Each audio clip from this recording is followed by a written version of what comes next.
What is going on, y'all? Goofy Rexy here, and hope everybody is doing well. And welcome, guys, to the weekly headliner update, week number 58. Now, if you're new to the weekly headliner, this is where we discuss what is upcoming this week in Marvel Strike Force, and then we recap the important topics from the previous week as well. Now, obviously, there's a lot going on this past week here. We had the Echo event that went live on Friday. A lot of outrage right now. We're going to talk about why that feels bad and what we think that they should have done here to make this event a better one. We also do have the Knowhere Heist event. That's going to be a new Flash event that's going to be starting on Friday. I'm going to talk about how I think that you should prepare. Obviously, the characters aren't that favorable. We're going to talk about what to prepare for, or how you should prepare go to this event on Friday. Finally, we got a Tadano Mac update as well, and the rewards that we're going to be getting for Dark Dimension 5. We're going to talk about how we feel about it overall. And then we also have patch week last week. Going to recap some of the important items there and what the impact is on the game and Marvel Strike Force as it stands right now. We're going to talk about that, guys, and so much more on the weekly headliner update. And we're going to start right now.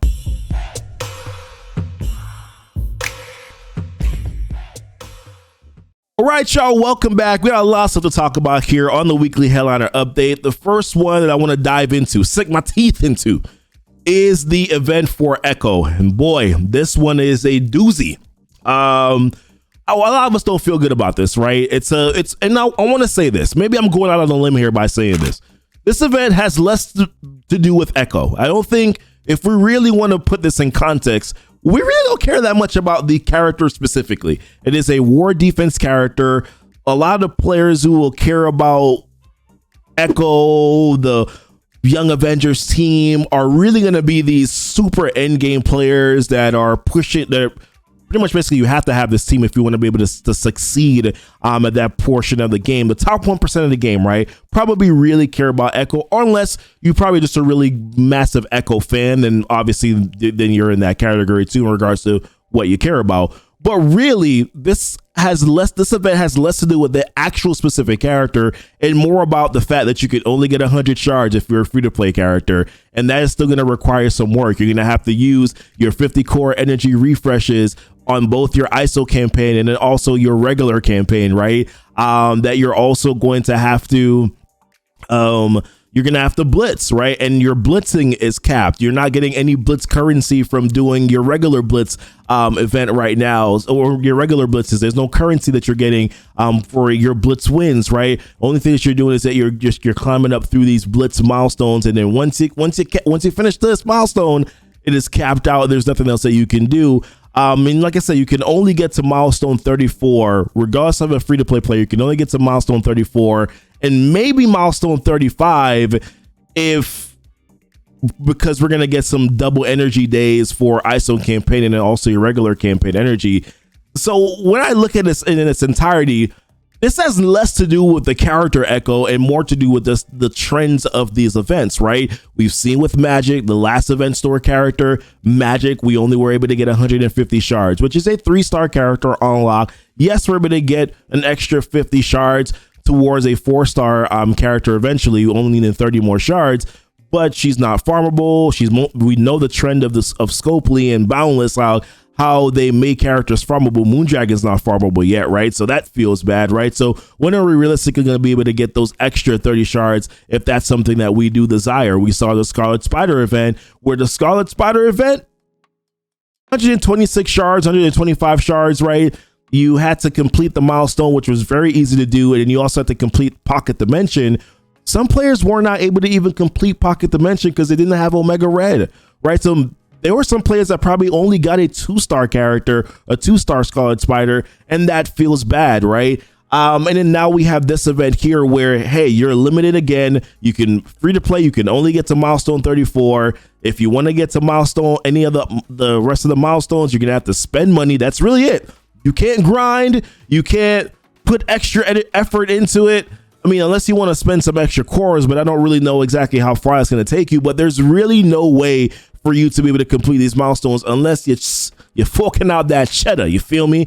So this is why this feels bad right now. This sets a bad trend, and I don't understand why they're doing this. I don't know why they're going so stingy with these character releases. Now, somebody made a comparison to Thanos Given. I don't think it's quite that bad. I will say that some of the rewards that you're able to get here actually are pretty damn good. I mean, you're able to get augmented gear. There's the Armory 15s. There's Armory 14s. I mean, I know a lot of players need G14 gear right now for the actual store itself, right? The store itself, there's a lot of really good. Oh, we just had reset. The store itself, I've been grabbing the catalyst because I know I'm going to need a lot of catalyst. I would have liked to have seen some mini unique, some unique gear in here, but these are things that I do need. So that the resources are okay. It's the character shards that feel bad, right? It's the fact that we're only going to be able to get 100 character shards as a free-to-play player if that's the route that you're going. And in my opinion, that's not good. It doesn't send a very good trend, especially for a character that's war defense, not as impactful. I'm not quite sure why they're being so not as impactful for some of the other players in the game. So I don't know why they're being so stingy when it comes to these character shards. So this is definitely something that I would like for Boundless to take a look at and then make some adjustments here and understand that this is not a very good feeling for players right now. This is kind of frustrating for players. Now, I do want to also, say and add this and interject this right here is that I think that at a bare minimum that all new characters that get released into Marvel Strike Force should at least be 4-star accessible for free-to-play players. At a bare minimum, I believe that should be the case. It doesn't break the back. If you're worried about if you're saying, hey, well, we want to make this character a legendary, required for a legendary unlock, that's fine. We still need to get an extra 130 shards anyways, right? In order for us to be able to get them to 5 stars. So that's still going to be grindy regardless. But a 4-star character doesn't break the bank. It makes them usable in endgame content. Some characters are usable in endgame content at 3 stars, Icarus, Cersei, right? But not every character is in that same category, or you want to at least have a bare minimum of 4 yellow, 4 reds on those characters. And I don't know, this 3-star character thing, man, it feels bad. This is something that they definitely should change, in my personal opinion. I think that they're doing too much right now where this is concerned, too stingy, and I don't understand why.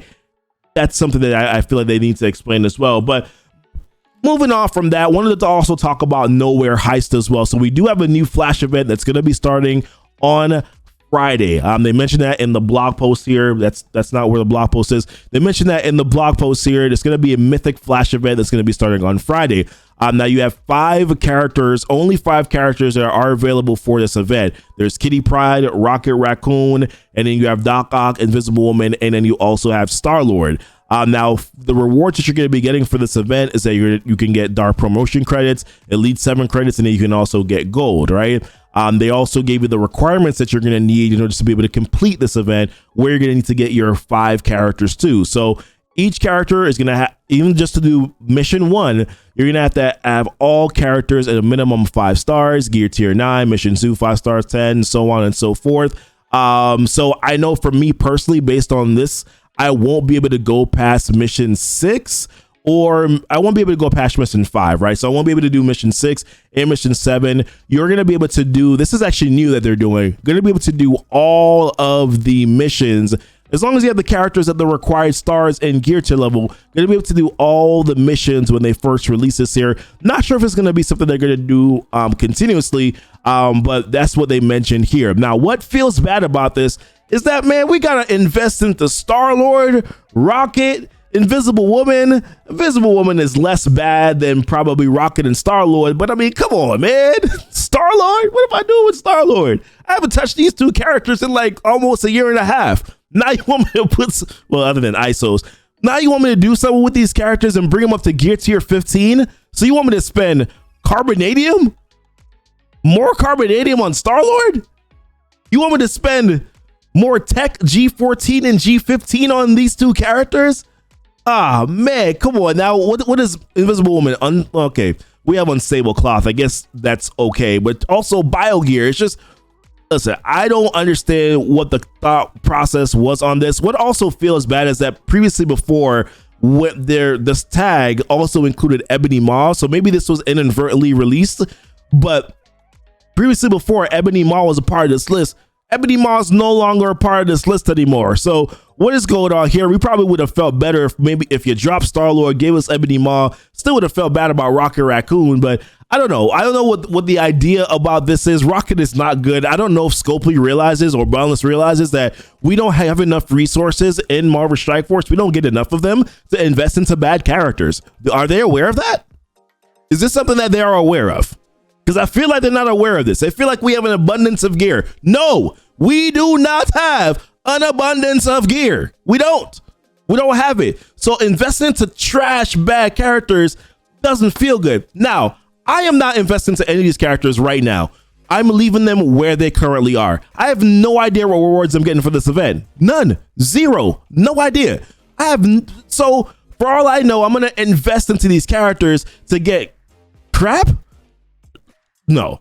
Hard pass for me. I am going to 100% wait until I see what the event looks like, what the rewards are, and then on the next iteration, sure, I will upgrade, because I guarantee I won't be spending that much gold to upgrade to Star-Lord, T'Challa, Rocket Raccoon, and Invisible Woman all the way up to G15. You can miss me with that one. I'm going to wait for sure, see what the rewards are, and that's what I recommend for everybody. Do not upgrade as long as you have them at 5 stars and they can at least do something in the event. Leave them where they are. Wait until the event rolls around on Friday, see what the rewards actually are going to look like, and then make your decision as to whether or not you're going to upgrade these characters, whether or not it's worth it to upgrade these characters, because otherwise that's a bunch of doo-doo. I'm not doing it. I'm sorry, guys, but those are my thoughts where it comes to Knowhere Heist. Now, on a positive note, I want to talk about something positive here. We did get some update on Tadano Mac and what we're going to be getting for rewards here. So we actually got that information. I'm looking for it somewhere. It's somewhere here. It's somewhere here. Where is it? All right. Tadano Mac celebration. We found out what we're going to be getting here. So there's a few things to mention. There is, number one, there's going to be a poll where we're going to have options of voting for global, city, or cosmic characters, and we don't know exactly which one of those characters it's going to be yet, but we know that this is going to be a Facebook page poll that we're going to be able to vote on, and then select 1 out of 2 characters, most likely, right, for global, 1 out of 2 for city, 1 out of 2 for cosmic, and then later on those characters are going to be featured in blitzes. So that is a good thing. We also know the characters that we're going to be getting also as well. There's going to be a 10-day calendar, which will give you currency for an orb that will drop 10 character shards at a time for 100 shards total of Cloak and or Dagger, which I think are 2 really good characters to select, in my opinion. I assume that other characters like Icarus and Cersei are probably not available or as options. So I actually do think Cloak and Dagger are good. The initial release of these characters wasn't favorable. Was a strike pass release, and then of course there was blitz after that. So 2 of the worst release methods in Marvel Strike Force right now. So good that we're going to be able to get some shards for Cloak and for Dagger here. Now, what I don't know, I'm thinking about who I'm going to probably want to get more shards on here, and I think I have a pretty easy thought. So let me pull up my new warrior list and let me know if I'm thinking the right way here. But for who I'm thinking, Cloak or Dagger, most likely I'm going to probably try to get shards for Dagger. Number one, she's a character that's not farmable as of right now. Cloak is currently in the raid store. I can open up some raid orbs, or I can also target farm him at the same time whenever he pops up in that store. And then and then Dagger also has the 6th red star right there, just chilling, just waiting for me to click on it. So I'm probably going to take the 100 shards for Dagger. That's at least what I'm thinking. I'm going to do, and then open up some raid orbs here. They're also both in the alpha raid orbs. Actually got some drops there for them. That's actually how I was able to get Cloak to 5 stars. So I'm feeling pretty good about that, and I'm able to fill up that 5th red star as well for him. So that's probably the direction that I am going to go with when it comes to Cloak or Dagger. But like I said, happy that these are the 2 characters that Tadano selected. Tadano is usually good about getting some good stuff here for the community. Previously, I think it was Hela, and that was very timely for a lot of players as well, being able to get some Hela shards. So very happy with these 2 characters that he selected. They also mentioned that later on there's going to be an event for Polaris and Captain Sam in the future. Have no idea what exactly that's going to look like yet, but like I said, overall for Tadano, what he selected, very happy with the decision that he's made there. On another positive note, this is one thing that I know a lot of us were definitely wondering, when the hell is this going to come back? They mentioned it here, Red Star featuring. So starting tomorrow, so Tuesday night, we're going to have an opportunity here to open up our basic Red Star orbs and then land these dark promotion credits. it seems like it's been forever since we've been able to open up our basic red star orbs here. So this is gonna go live. Save your basics. Another probably feel bad right about the Echo event is that a lot of us open up red stars. It looks like from the reds from the event that you're gonna be able to get at least probably some of us will be able to get a 3 red star Echo. Probably would have saved our orbs. I remember I opened up like over 20 orbs, right, in some elites to try to get red stars on Echo, and I got a 3 red star Echo. So it feels bad for me right now that I opened up so many red stars, and then finding out that I'm probably going to be able to get a 3 red star from the event. Feels kind of bad, but either way, happy that we're going to be getting these dark promotion credits back. It's been far too long. And excited that it's something that's going to be coming back into the game here. I think for me, being able to try to get dark red stars on Doom is going to be really quite impactful for me, especially in these tech lanes right now where we don't have a tech team. Really, I'm really hurting right now, probably not having some of those red stars, but also being a little patient as well and understanding that there's going to be some tech Doom raid team coming at some point in time, right? So we'll probably worry about it then, but either way, happy that this is happening. Collect your red star orbs, which probably should be getting them. I know the red star blitz is the rewards for that are gonna go out tonight, so looking forward to being able to open up my basic red star orbs again and getting some currency there for dark promos. But moving on to the next topic here, wanted to talk about the patch. And last week I thought the patch was we had the patch last week. I made a video talking about the pros and cons for the patch, and there were definitely quite some pros, right? There was the costume, there was the emojis. I'm actually excited about Ghost Rider, Elsa, Mordo getting some reworks there. I think it's pretty good. I mean, I like that. I like the 2 new characters coming for the Dark Hunter team, which are Morbius and also Dr. Voodoo. Would have liked if Morbius had a little bit more usage outside of the team. But either way, the stat boosts for Elsa, Ghost Rider, Mordo were actually pretty good as well. Less excited about Young Avengers, but excited more so for Dark Hunters because I think they're going to have a real impact in this game, right? For me, at least looking at my roster where I use my Weapon X team against Heroes for Hire a lot, now going to be able to shift focus, right? Be able to use my Dark Hunter team against those Heroes for Hire teams, right? Going to be able to use them against Heroes for Hire. And then I'm going to be able to now transition my Weapon X team to probably be facing off against Young Avengers because I'm sure that there's going to be some players who are going to be building up that team. And I'm gonna want to make sure that I can have that counter available. I think also Eternals might have a little bit of an upper hand depending on the matchup and depending on who you bring into. But I don't think Young Avengers is going to be one-shottable as an entire total team. I saw a video, some footage here this past week. I think Boylon did it, right? Where America Chavez with Eternals really challenging matchup. I think I actually had a matchup like that this past weekend again, where it was America Chavez and with the Eternals, and the only counter that was available to me to beat that was Infinity Watch. Tried a couple other options, did not go well. So yeah, I mean, they're going to be dynamic. America Chavez will make the team good. So yeah, I think for me, I think Dark Hunters will serve a purpose in this game. And Voodoo also does look like he has a little bit of a kit that can be used outside of his team as well. The ability blocks, a lot of stuff, going against Death Proof or ignoring Death Proof or taking advantage of Death Proof, I think is also good as well. But last week, we definitely did have a lot of frustration that I think happened within the community here. A lot of really massively buggy patch. Still kind of a buggy patch right now. I'm going into a lot of raid matchups, and the game is crashing a lot for me. There were some players who were not able to, on their phones. Now, this looks like it was probably more something that was specifically geared towards or specifically affecting T-Mobile carriers. But there were players who were not able to get past 13%. They just were kind of cycling on and off. And then, of course, a lot of players were complaining, myself included. I'm complaining a lot because I've gone to multiple raid nodes and I'm doing a raid attack and it crashes, right? I'm going into alpha raid, beta raid, or alpha, whatever the Greek raid is right now, alpha raids, right? And I'm crashing a lot and it's frustrating, right? So this has been a largely massively buggy patch. They did post an update here for those who are struggling with the update on Android, where there's some issues where they can't get past 30%.